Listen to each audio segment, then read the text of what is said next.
I can tell you exactly what the Fed's going to do, and you can do this at home. So if listeners want to take notes, it's really easy. First of all, what is the problem the Fed's trying to solve? What is their solution? And then what are the exceptions to that so that we can have a complete predictive analytic model? The problem they're trying to solve is the following. We know from a long series of experiences, 30 or more business cycles since the end of World War II, that when the U.S. is in a recession, you have to cut interest rates 3 to 4% to get the U.S. out of a recession. You need 300 to 400 basis points of cuts to get the U.S. It's like a plane heading for the ground. How do you pull it out of a nosedive and get it back up in the sky? The answer is 300 basis points of cuts.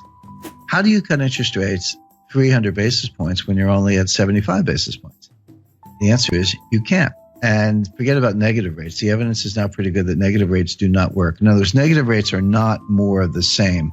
When you go from, let's say, 0.5%, and you go to 1/4, and then you go to 0, and then you keep going to negative 25, you didn't just ease by another 25 basis points. The evidence from Japan and Europe is that you're through the looking glass and you have very strange effects, really unintended consequences. I'll give you a couple examples. So the conventional theory is, well, the more I cut interest rates, the more stimulus I get. That's a joke, but that's what they think. But if I go negative, you're absolutely going to go out and spend the money. Because if you don't spend the money, I'm going to take it away. You sit there long enough, you'll have nothing left in your bank account because I'm going to take, with these negative interest rates, I'm going to take it away. So people will run out and spend.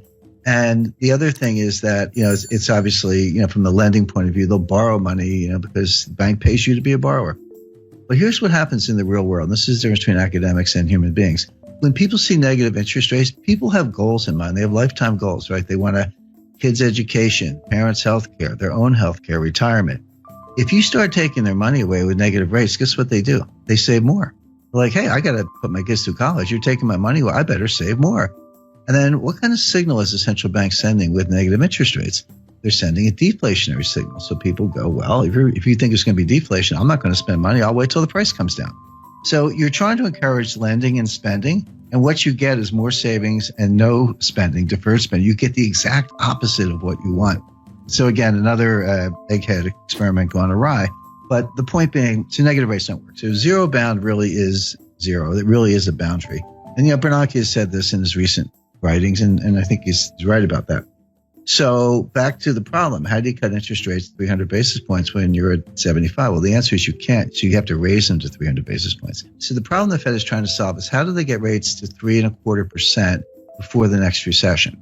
Now, I'm not saying the Fed sees a recession, and that's easy because the Fed never sees a recession. In 102 years, the Fed has never seen a recession, never forecast a recession. But they know their economic history. We are 8 years into an expansion. It feels punk. I mean, the growth is anemic, but labor force participation is low, productivity is dropping. There are a lot of bad things going on, but in fact, we are in the 8th year, actually coming up on soon be entering the 9th year of an expansion, which began in June 2009.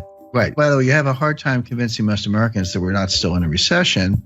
Depressions are different than recessions. The technical definition of a recession is 2 consecutive quarters of declining GDP with rising unemployment, a couple other bells and whistles, little subjective factors, but that's basically it. So people, when you say depression, they're like, depression sounds worse than a recession. And if recession is 2 quarters of declining GDP, then a depression must be like 10 quarters of declining GDP because it's got to be worse. But that's not the definition. The definition of a depression, you can have growth in a depression, but it's below trend growth. In other words, if trend is 3.5, and you're actually banging out 1.5, 2, that gap between, let's say, 1.5 and 3.5% growth, that's depressed growth. It's an output gap. It compounds over time, and you never get it back. We are losing trillions of dollars of wealth. We are impoverishing future generations on a relative basis because of our inability to get back to trend growth. So the reason American people feel this and don't listen to the economists, and they're right, is because we're in a depression. So leaving that aside, the Fed at least understands the business cycle and the fact that the next recession, they say they don't die of old age, but they do die, and we're getting close to the next one. So they're in a desperate race to get rates up to 3.5% before the next recession hits so they can cut them to get out of the recession. The question is, can you raise rates enough to cure the next recession without causing the recession you're preparing to cure? That's the dilemma. That's the finesse. My answer is no, they're not going to be able to do it, but they think they can. Why are they in this box? Well, because Bernanke should have raised rates in 2010, 2011, in the early stages of the expansion, when the economy would have been much better able to bear it than it is now. Bernanke skipped a whole cycle. He skipped a whole rate increase cycle to pursue these wacky experiments and, QE and zero interest rate policy and all that. I spoke to Bernanke about this, and he used the word experiment. He said this was an experiment. Bernanke made his academic reputation by studying the Great Depression, in the wake of Friedman and Anna Schwartz and some others. But he was a great scholar of the Great Depression, and he got his chance to kind of try out his theories. But what he told me was, he said 30 years from now, some new Ben Bernanke, some young scholar will look back and tell us if we did a good job or not. We actually don't know right now. See, the Great Depression was really two technical recessions, 29 to 33 and then 1937-38. But from 33 to 37, we had an expansion, but the whole thing was a depression because we never got out of it. The stock market recovered the 1929 high in 1954. It was a long time to get back to even. But Bernanke's mantra was, doing something is better than doing nothing. I completely disagree. It's better to do nothing if you don't know what you're doing. And this is really the monetary equivalent of the Hippocratic Oath. Doctors say, first rule of being a doctor is first do no harm. Anyway, bottom line is, by pursuing QE and zero interest rate policy, Bernanke failed to raise rates during the early stages of a cyclical expansion, which he should have done. If he had, the economy would have been just fine, and we'd be able to cut them today, but he didn't. So Janet Yellen now has to make up for lost time. So that's the mission. But again, and this is what the market completely does not get, and the Wall Street economists don't get. Nobody gets this, because they see the Fed raising rates, and they've done the correlations and the regressions back to World War II, and they go, every time the Fed raises rates, the economy is getting stronger. So if the Fed's raising rates, the economy must be getting stronger, so bid up stock prices, et cetera. But that's like saying umbrellas cause rain. Because they've got the causality backwards. The Fed never leads the economy, ever. The Fed follows the economy. So a normal business cycle looks like this.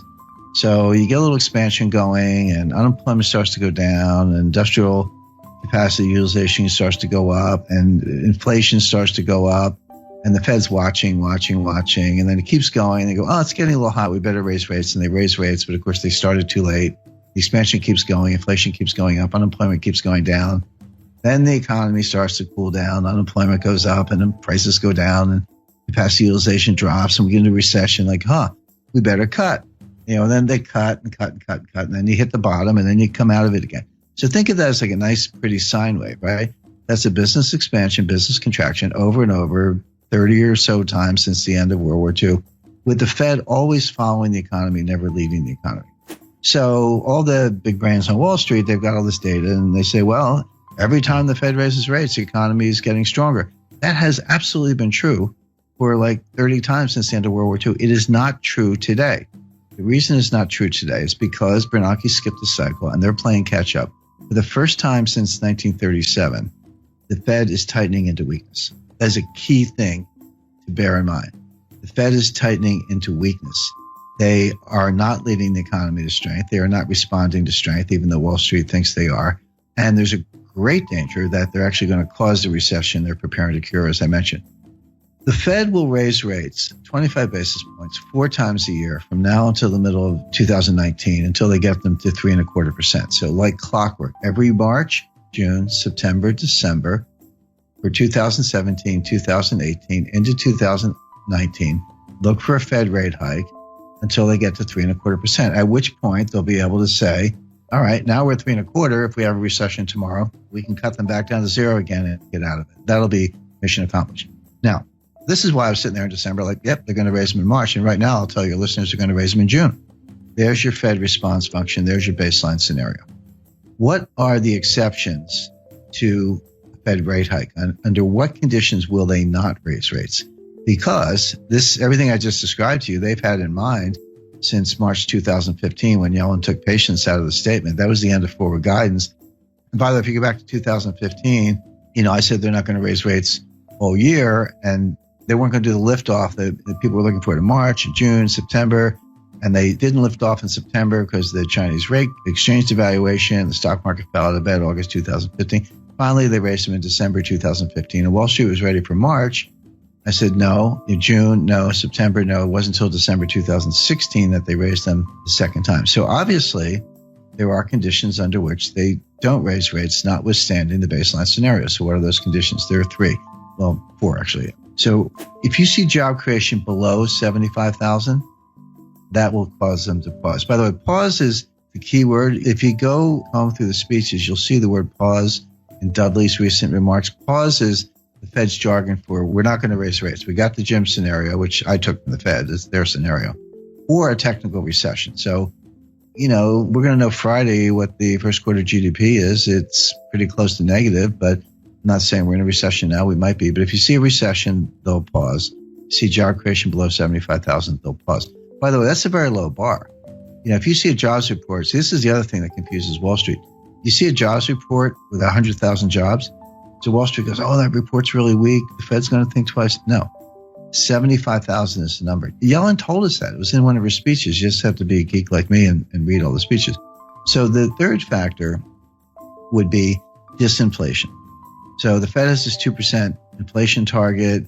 They've missed it for 6 years. They're finally getting close to hitting it. By the way, I think the listeners know they use the PCE core deflator year over year. There's PPI and CPI and core, a bunch of inflation indices, but we know what they use. PCE core deflator year over year. That actually has been getting close to 2%. But if you see it turn around, if you see that gap down to like 1.5, 1.4, 1.3, then they will pause. The last condition for the pause is a disorderly decline in stock markets more than 5%. If you see a 6, 7, 8% decline, so if the S&P went down 100 points, Fed doesn't care. Dow Jones goes down 1,000 points, Fed doesn't care. But beyond that, if you see the S&P start to go down 150 or the Dow start to go down 1,500 points, in a disorderly way. It looks a little scary. It looks like there's no bottom. It looks like if you see that, they'll pause. So the Fed's going to raise like clockwork 4 times a year for the next 2.5 years, unless you see job creation below 75,000, disinflation, a technical recession. If you don't see one of those things, they're going to raise rates. And so right now, I don't see any of them. I mean, they could all happen, but it looks like, growth is going to be positive. Job creation's been decent, over 100,000. Disinflation is probably coming, but not quite here yet, and they'll want to see a couple months in a row. And the stock market's not crashing. So none of the pause conditions are in place. Therefore, they will raise rates. Simple.